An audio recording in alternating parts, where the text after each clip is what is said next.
உனக்கு இந்த மாதிரி பார்ட்டிஷன் ரெண்டாக எப்படி பிடிச்சிருக்காங்க, இந்த பக்கம் பாதி இந்த பக்கம் பாதி பிடிச்சிட்டு டைல் ஃபோம் தான் யூஸ் பண்ணணும். இதை வந்து இங்கே பாருங்கள் இப்படியே ஒரே லேயர் இப்படி எடுத்தீங்க அப்படின்னா உங்களுக்கு கோணையெல்லாம் வராது, கரெக்டாக வரும். டைல் ஃபோம் வச்சு எடுக்கும்போது பாருங்கள் பார்த்தீங்களா, பெண்ட் பண்ணலாம் இருக்கக்கூடாது, நல்லா ஸ்ட்ரெயிட்டாக இப்படி மேலே தூக்கி இது வந்து ஃப்ளாட்டாக இப்போ எப்படி இப்படி ஃப்ளாட்டாக இருக்குது இந்த மாதிரி ஃப்ளாட்டாக தான் இருக்கும். இப்படி இப்படி பிடிக்காதீங்க, இந்த மாதிரி வரக்கூடாது. ஓகே நல்லா இப்படி ஃப்ளாட்டாக கையவே வந்து பார்த்திங்கன்னா இப்படி வச்சு பிடிச்சிக்கணும். இப்படி பண்ணிவிட்டு பேக் கோம் பண்ணணும். பேக் கோம் பார்த்திங்கன்னா மேலேருந்தே இப்படி கீழே நல்லா அழுத்தி விடணும். பாதியிலலாம் நிற்கக்கூடாது, சும்மா இப்படி இப்படி பண்ணுறேன் நீங்கள் வரைக்கும் நிற்கக்கூடாது, நல்லா கீழே வரைக்கும் போகணும். பேக் கோம் ஸ்ப்ரே பண்ணவே ஒரே மாதிரி பேக் கோம் பண்ணிட்டு தான் ஸ்ப்ரே பண்ணணும். இப்படி பண்ணிவிட்டு இதுக்கப்புறம் ஸ்ப்ரே வந்து இவ்வளோ டிஸ்டன்ஸில் இப்படி எல்லா இடத்துக்குமே பரவாத மாதிரி பண்ணணும். ஒரே இடத்துல வச்சிங்கன்னா ஒரே இடத்துல மட்டும் ஒளி வரும், இங்கெல்லாம் நிற்காது. பண்ணிவிட்டு இப்படி விட்டிங்கன்னா பாருங்கள் எப்படி நிற்கிது, இந்த மாதிரி நிற்கும்.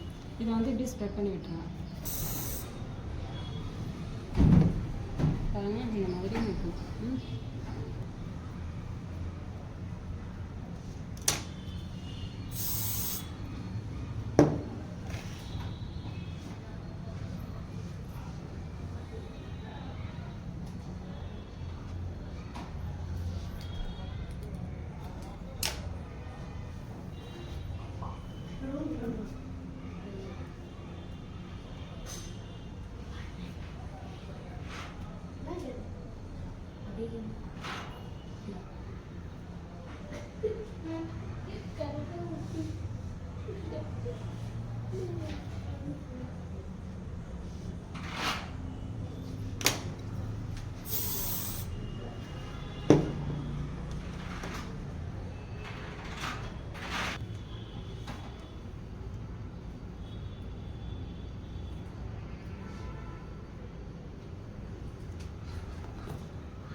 வாரும்போது உள்ளே ஃபுல்லாக சீப்பு உள்ளே பல்லு போகிற அளவுக்கு வராதிங்க, மேலக்கா இப்படி வரணும். நீங்கள் சீப்பு வச்சு ஃபுல்லாகவே தெளிங்கன்னா பஃபெல்லாம் அமைங்கிடும். சரியா, இது வந்து ஹேண்டில் பண்ணும்போது நல்லா மேலக்கா சும்மா ஜஸ்ட்டு அப்படி வர்ற மாதிரி தான் வரணும். இப்போது இந்த சிக்கெல்லாம் வந்து கொஞ்சம் கொஞ்சமாக தெரியுது பற்றியா, இதெல்லாம் கவர் பண்ணுறதுக்கு இதுலேருந்து ஒரு லேயர் எடுத்துக்கோங்க. ஃப்ரண்ட் லேயர்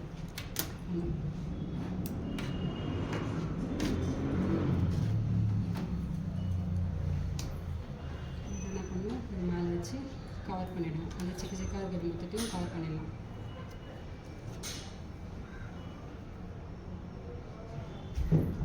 பார்த்து மோகி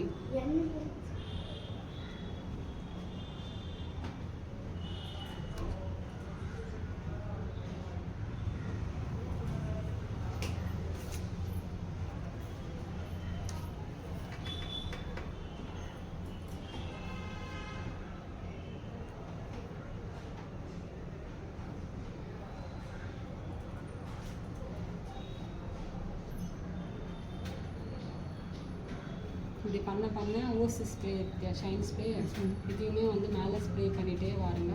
இங்கே இருக்க நம்ம துண்டு முடியெல்லாம் வந்து ஷைன் ஸ்ப்ரே பண்ணும்போது மொத்தம் அடங்கிடும்.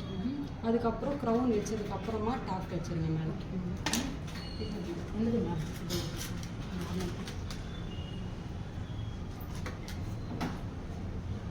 பின் பண்ணும்போது எப்படி பண்ணுறாங்க, இதெல்லாம் ரொம்ப முக்கியம். இது வந்து வரலாங்க எப்படி கொடுக்குறாங்க பாருங்க. இப்படி பிடிச்சி நல்லா இந்த 2 விரலில் இப்படி அழுத்திக்கோங்க. இப்படி அழுத்திட்டு இந்த கிராஸில் எப்போவே வந்து பின் வந்து வாயிலெல்லாம் இப்படி பண்ணக்கூடாது. இந்த கை இருக்கலாம் நம்ம இந்த விரல் அதிலே வந்து நல்லா அழுத்தி கிராஸில் போடுங்க. பின்ன இந்த கிராஸு அடுத்து அப்படியே இந்த பக்கத்தை வச்சு இந்த கிராஸ் இப்போ கொடுத்துருக்கோம் பார்த்தீங்கன்னா, அந்த பின்னு மேலேயே தான் இருக்கும். பின்னு ஷேப்பில் அப்படிதான் இருக்கும். நிறைய பேர் வந்து இப்படி 2 பின்னு இப்படி 2 பின்னு அப்படி குத்துருவீங்க. அப்படி குத்த மாதிரி என்ன ஆகும்னா இந்த சைடில் வந்துடும். ஆமாம், அதனால் அப்படி பண்ணக்கூடாது. இந்த மாதிரி மேலேயே குத்திக்கணும். கிராஸ் நிறைய பின்னு குத்தணும்னு அவசியம் கிடையாது. இந்த பக்கம் 2 பின்னு, இந்த பக்கம் 2 பின்னு. சரியா? இதுவே நீங்கள் வச்சுக்கிறேன். இந்த முடி நிற்குது. இல்லை, நம்ம இந்த முடியோட நம்ம முடி நல்லா நிற்கும். மேலே கீழே இறக்க முடியாது. அதனால் இந்த மாதிரி பண்ணிங்கன்னா கஸ்டமருக்கு ஏற்ற மாதிரி நம்ம கம்மியும் பண்ணிக்கலாம், ஜாஸ்தியும் பண்ணிக்கலாம். அதனால் இப்போ அதிகமாக வேணும்னா இந்த மாதிரி டெயில் கொமை உள்ளே வச்சு இப்படி இருக்கும்.